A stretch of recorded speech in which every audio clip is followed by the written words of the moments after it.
Xo'sh, miyajonim, biz ko'p o'qidik, sharmanda qilmaysan degan umiddaman. Avstraliyaning poytaxti. Kutib tur. Shu yerda yozuvlarim bor. Canberra? Aha. 1 milya necha kilometr?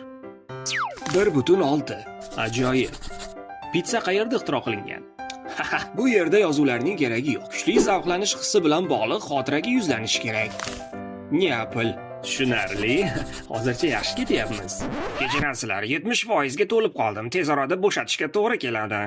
Hozir emas, qo'rqvoy. Imtihondamiz, ko'rmayapsanmi? Shunchaki aytib qo'ydim-da, aka. Keyingi savol. Yaxshi. Grek alifbosining oxirgi harfi. Aha, bu shu atrofda edi.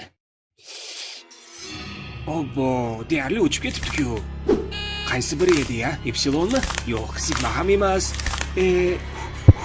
Miya, menga ko'p kortizol kelyapti. Urishim tezlashyapti. Nimadir bo'ldimi? Xavotirlanma, ozgina stress xolos. Lekin hammasi yaxshi. Keling, bunisiga keyinroq qaytamiz. Yaxshi, inson tanasidagi eng katta a'zo. Bu o'pkamidi yo jigarmidi? Shuni bo'lmayapti-yu. Okajon, tishlaning, iltimos, qornim og'riyapti. Buncha hayajonlanyapsan. Yo'q, xudoyim, iltimos, keyingi savol. Dunyodagi eng kichik mamlakat? Tarixdagi eng ko'p sotilgan kitob? Negadir hech qanday yozuv qolmadi. Hozir kurashish yoki qochish reaksiyasi ishga tushadi. 90% ga to'ldik. Bu attraksiondan ham battar bo'lib ketdi.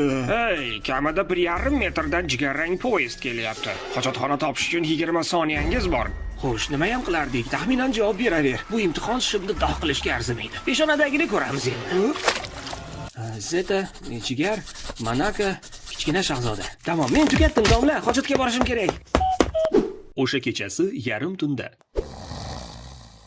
Hey, ps. Yo'qmisan? Bu Omega edi. Ha? Xotirangga qurchsin sani.